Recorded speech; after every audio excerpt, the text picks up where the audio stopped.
That's why, do you know what the #1 job of somebody that sold their soul in Hollywood is? What? Is to act like it didn't happen. They all do the same job.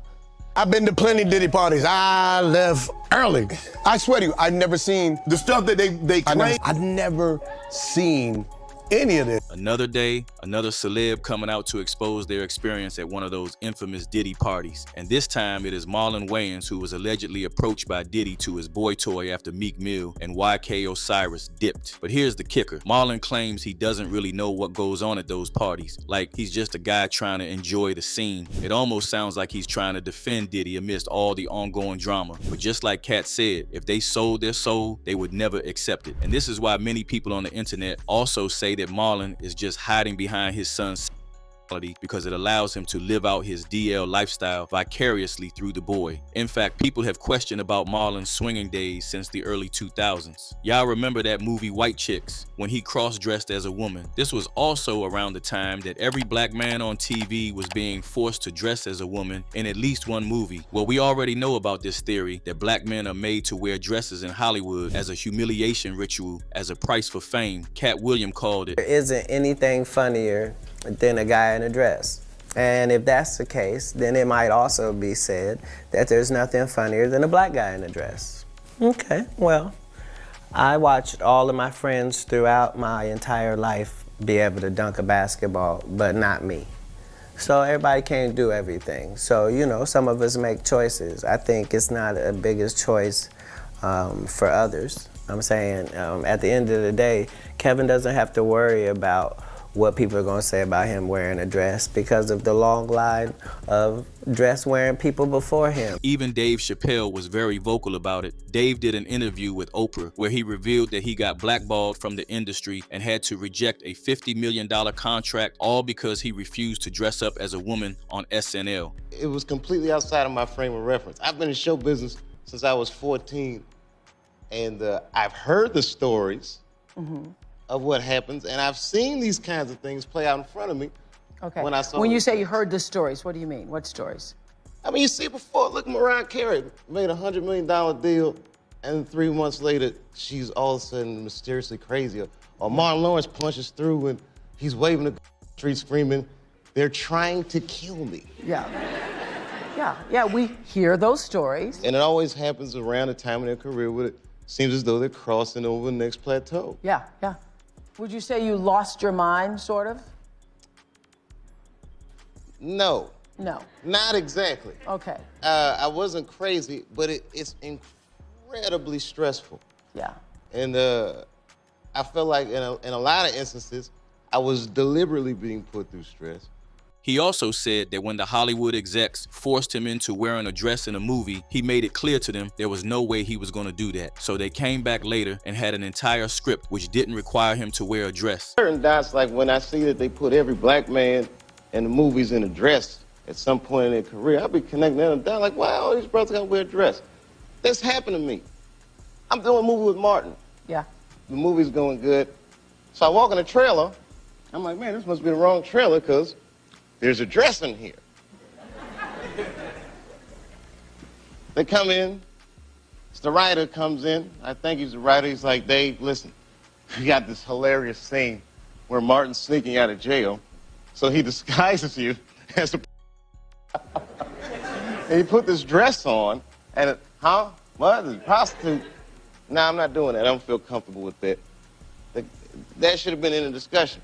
What? You don't feel comfortable with it? I mean, it's a hilarious bit. All the greats have done it.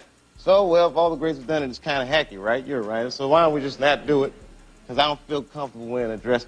Oh, come on, Dave, listen, we got it all set up. We're supposed to shoot. Every minute you waste costs this much money. You know, the pressure comes in. He said, I'm not wearing no dress, man. I'm funnier than a dress. Just give me something funny to say. I don't need to wear no dress to be funny. What am I, Milton Berle? You know, we're going like this. And then finally he's like, and he leaves. And then like the director comes, Dave, it really would be great if you wear the dress. What is wrong? What is this, Brokeback Mountain in here? So I want to wear this dress.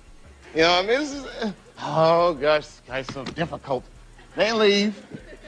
Now the producers comes, come on, David, would be so great. I mean, and then I started thinking about it.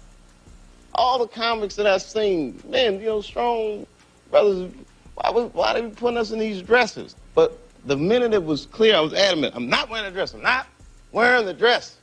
All right, fine. Dave even alleged that powerful people were trying to take him out, so he had to flee to South Africa to lay low for a while. Upon his arrival back to America, he made it clear that he was not mentally unstable, but the media was just not letting up on him and kept pushing this wild narrative. I'm not crazy, I'm not smoking crack, I'm definitely stressed out. There were things that overwhelmed me, but not in the way that people are saying. This Oprah interview happened around the same time White Chicks movie came out, so there has always been this theory that the movie was offered to Dave first, but since he refused to see his soul, it went to Marlon. And now that Diddy is going down, everyone is looking at Marlon suspiciously. We already know that Diddy parties weren't just regular parties, and Marlon was a regular participant at these parties. Honestly, no one would have paid attention to Marlon amidst all the Diddy saga, but for some reason he felt the need to just defend himself. This all started after he did an interview with Shannon Sharpe where he admitted to being a regular attendee of Diddy's parties. But suddenly he started swearing that left early and that he didn't know all that stuff was going on there while the party was going on.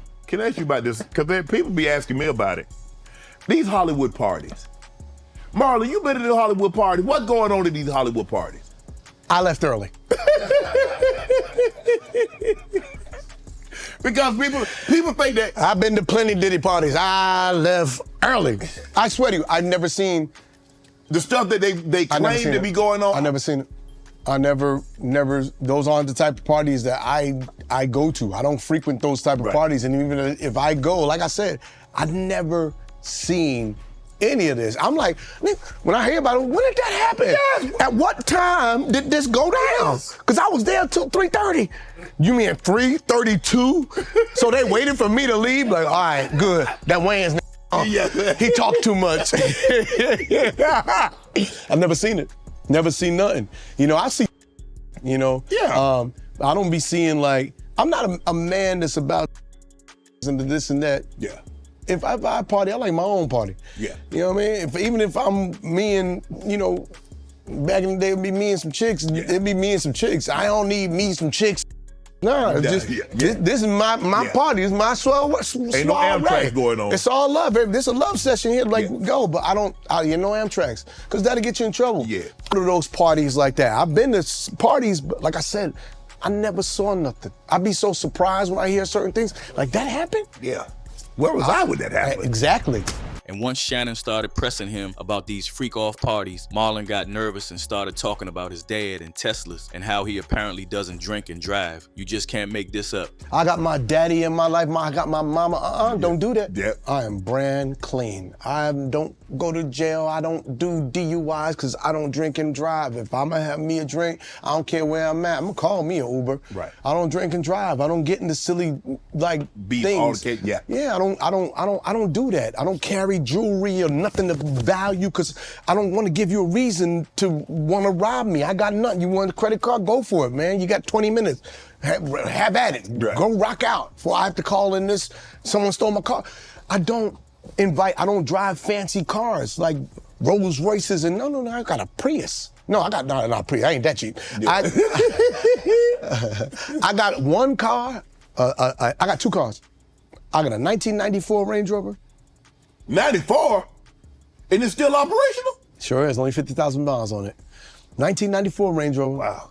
And I have a Tesla that I'm about to drive over a cliff. And then, when Shannon asked Marlon him why he needed to cross-dress a woman, Marlon started going off saying the allegations about him dressing up because the industry told him to do was a lie. He said the only reason they made that movie is because they genuinely thought people would find it funny to see a fully grown black man cosplaying as a white woman. He said it had nothing to do with the industry and that it's a story that he and his brother came up with. And you know, to this day, people like the stigma of you wearing a dress and the white man that got you wearing a dress and no, man, you got it twisted. The white man got me wearing a dress. I didn't do this to try and get in Hollywood.